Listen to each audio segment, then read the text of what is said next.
dia, boa tarde, boa noite.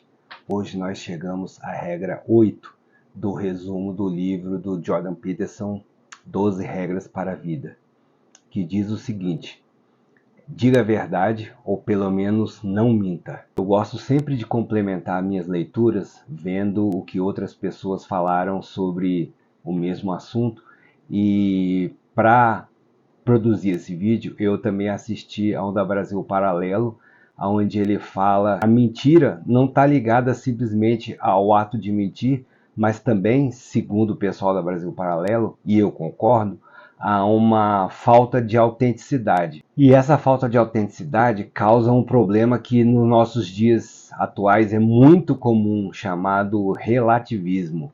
Basicamente é você ter sobre dois fatos correlatos e iguais opiniões diferentes, dependendo de quem as emite, né? Um problema extremamente comum hoje em dia. Pegando aí mais um gancho do pessoal da Brasil Paralelo, eles têm uma definição que eu acho muito interessante, que é a definição filosófica do que é verdade. Para eles, a verdade é a coerência entre o discurso e a realidade, uma coisa que faz muito sentido, né? E como a gente já pôde perceber aí nos capítulos anteriores, o Jordan Peterson gosta de trazer sempre uma experiência pessoal, seja da vida pessoal dele, ou seja da vida profissional, né, da vida clínica. E aí por isso ele nos conta logo no início do capítulo que mesmo antes da experiência clínica dele começar, ele já havia intuitivamente formado um compromisso pessoal de não falar nada que a voz dele interior, se oporia. Ou seja, de não mentir, né? Se a gente parar para pensar e resumir. Segundo Jordan Peterson, prestar atenção no que se faz e no que se diz desperta em nós um sentido de alerta em relação a quando a gente tem vontade ou de mentir ou de se omitir. A gente criando esse hábito, né, de prestar atenção na opinião dessa voz interior, a gente automaticamente se podaria na hora de contar uma mentira ou de se omitir diante de um fato qualquer. E como todo bom escritor, né, além de bom psicólogo, Jordan Peterson gosta de manter sempre um alinhamento de coesão, uma coesão entre as diversas coisas que ele vai propondo, né? E a gente percebe isso nesse capítulo, que tem uma coesão muito forte com o capítulo anterior, que eu vou deixar aqui no card. Falar a verdade nem sempre é o caminho mais fácil, né? Mas é sempre o caminho mais correto. Ou seja, tem muito a ver, como eu já falei, com a regra anterior, do que é conveniente e do que é significativo. E aí, para exemplificar essa necessidade de se dizer o que é significativo e não conveniente, ele traz novamente uma passagem bíblica, né, revelando aí a sua forte religiosidade. Ele lembra uma frase de Nosso Senhor Jesus Cristo que dizia: eu não vim trazer a paz, mas sim a espada. Ou seja, você tem que lutar para fazer aquilo que é o certo, independente de se é fácil ou não. É isso. E aí Jordan Peterson prossegue no capítulo fazendo uma pergunta para nós leitores: para que a gente mente? E aí ele mesmo dá a resposta: a gente mente para manipular os outros e para tentar manipular a realidade na vã esperança, no vão desejo de que só a nossa realidade exista, que não exista nenhuma outra realidade, sendo que a realidade, embora a gente goste ou não, vai ser sempre uma só. Jordan Peterson traz ainda um outro problema correlato a esse, que é o das formulações ingênuas que a gente faz na nossa cabeça, que não são necessariamente mentiras, embora tenham muito a ver com elas. Ele dá um exemplo curioso, falando que o meu sonho é viver na praia tomando margaritas. É muito bom, margaritas, né? Cervejinha, que eu prefiro. ficar na beira da praia lá e tal, mas isso não pode ser um objetivo de vida. É uma vida vã, é uma vida vazia, é uma vida sem nenhum sentido. Jordan Peterson prossegue abordando outro problema, que é o problema da supersimplificação, que é um problema típico das ideologias, que dizem o seguinte: tudo é ruim, tudo é horrível, tudo é nihilista, nada tem sentido, mas tudo poderia melhorar se o meu partido, a minha ideologia, a minha forma de pensar fosse implementada e chegasse ao poder. E nesse ponto do parágrafo, Jordan Peterson aborda uma coisa que sempre me incomodou profundamente, que em relação à consciência do indivíduo quando mente.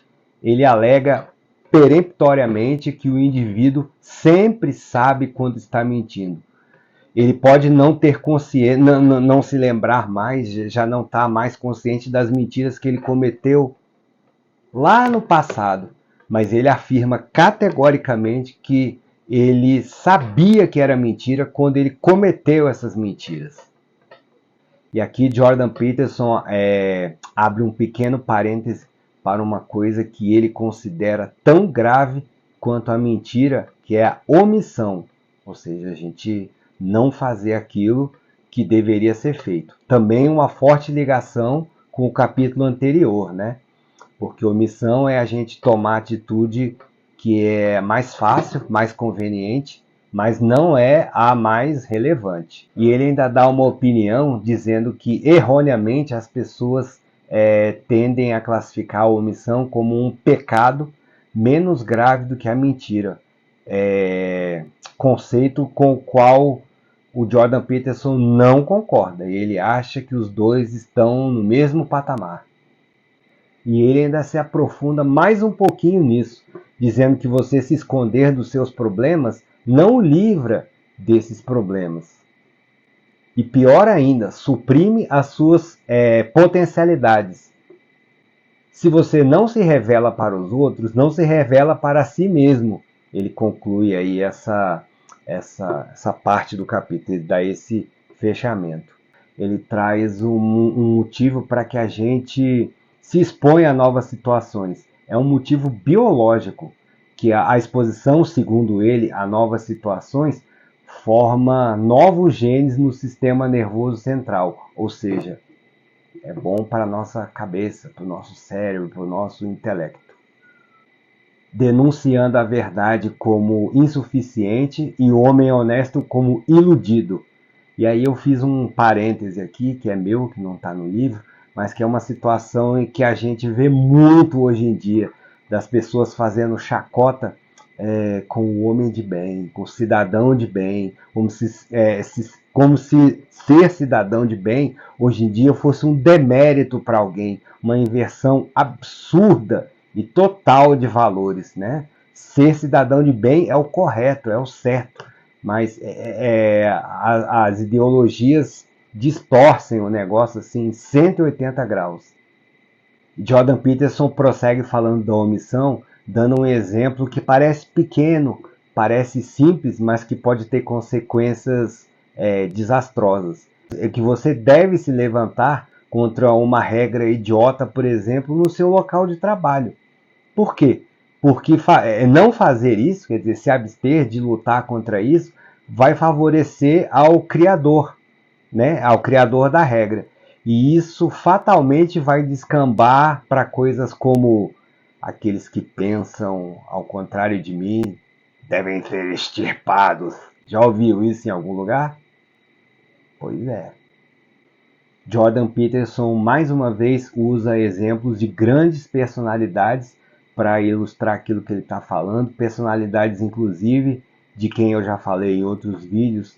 Uma delas é o Solzhenitsyn, que no livro O Arquipélago Gulag conta dos horrores dos campos de concentração, né, soviéticos, e ao mesmo tempo do medo da população de se insurgir contra isso, de lutar contra isso, o que fez com que o Stalin ganhasse ainda mais força para fazer tudo que ele fez. E esse medo da população russa, essa recusa em se insurgir contra o Estado, dá razão àquele ditado que diz que a fraqueza atrai a agressividade, né? Os exemplos a gente tem de sobra. E o Trump, que governou 4 anos e não teve uma guerra, e o governo lá do Joe Biden agora, o festival de absurdos que anda acontecendo aí pelo mundo, porque não tem um pulso forte para botar as coisas no lugar como tem que ser. E as conclusões a que o Solzhenitsyn chegou são corroboradas por outros grandes nomes do tipo Viktor Frankl, o próprio Nietzsche e muitos outros. Jordan Peterson aponta também um grande mal do excesso de racionalismo, que é negar que qualquer coisa transcendente pode existir, que o mais relevante é justamente crer do que simplesmente saber, porque aí está a possibilidade da transformação humana. Jordan Peterson prossegue fazendo um paralelo entre a ascensão do iluminismo, né, depois da queda aí do cristianismo, ou pelo menos dos dogmas do cristianismo, que trouxe essa ascensão, segundo Jordan Peterson, teria trazido junto com ela o totalitarismo. E o psicólogo canadense prega o planejamento do futuro sem aquela certeza totalitária, orgulhosa, altiva demais, como uma arma para que a gente consiga viver a nossa vida com menos mentiras. Voltando aí ao tópico da mentira, o Jordan Peterson nos lembra que uma mentira grande é sempre composta de pequenas mentiras, pequenas coisinhas que você mente ou se omite, depois você precisa fazer uma outra coisa ou contar uma outra mentira para cobertar aquela primeira, e aí a coisa vai crescendo, vai crescendo, vai crescendo, vai crescendo, e o final, segundo ele, e eu, para variar, concordo, descamba sempre no totalitarismo, sempre. E ele nos alerta também que essas mentiras crescem ao ponto de virarem inconscientes, que vem ao encontro daquilo que eu tinha dito antes, que o mentiroso, no momento que mente, sabe que está mentindo, mas que depois o troço vira uma bola de neve tão grande, tão gigante, que ele já não sabe conscientemente mais qual é o enredo. Ele vai mentindo, vai mentindo, vai mentindo, e o negócio vai aumentando, aumentando, aumentando. Você já deve ter visto coisa parecida num certo país aí da América do Sul, né? Bom, para abordar o próximo tópico, eu vou pedir licença a você, espectador, para não simplesmente falar, mas ler um trechinho que tem no capítulo, porque eu vou ler porque é tão precioso, ao mesmo tempo tão profundo, tão estarrecedor, que eu não quero correr o risco de perder nenhuma palavra. Na grande mentira, sempre há uma certa força de credibilidade, porque as grandes massas de uma nação são sempre corrompidas mais facilmente na camada mais profunda de sua natureza emocional do que consciente ou voluntariamente. Assim, na simplicidade primitiva de suas mentes, elas são vítimas mais fáceis da grande mentira do que da pequena, uma vez que elas mesmas geralmente contam pequenas mentiras de pequenas formas, mas ficariam envergonhadas de usarem de falsidades em grande escala. Nunca passaria por suas cabeças inventar inverdades colossais, e elas nunca acreditariam que os outros pudessem ter a insolência de distorcer a verdade tão descaradamente. Mesmo que os fatos que provem isso possam ser claramente apresentados para suas mentes, elas ainda duvidariam e hesitariam, continuando a pensar que poderia haver alguma outra explicação. Pois é. Sabe quem foi que disse isso? Por incrível que pareça, naquele livrinho famoso dele, que é a biografia chamado Mein Kampf. Mein Kampf, eu não sei como é que fala direito, porque o meu alemão só não é pior que o meu português.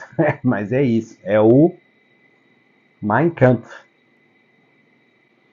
Entretanto, contudo, todavia, porém, Jordan Peterson, como sempre faz, ele não gosta de encerrar os capítulos num tom ruim, mas ele faz questão sempre de dizer que há saída, há solução, há possibilidade, que aliás já está implícita no próprio título do capítulo, né?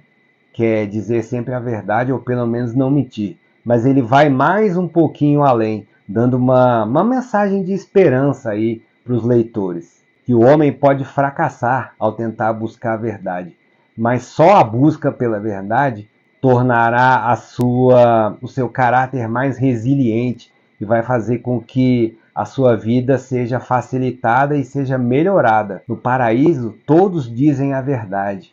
E é por isso que o paraíso é o paraíso.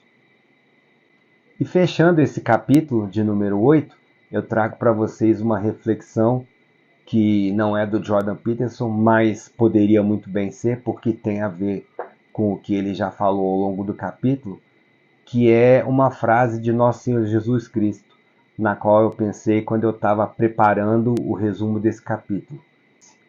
Conhecereis a verdade, e a verdade vos libertará. E assim, meus amigos, nós chegamos ao final do capítulo. Espero que vocês tenham gostado.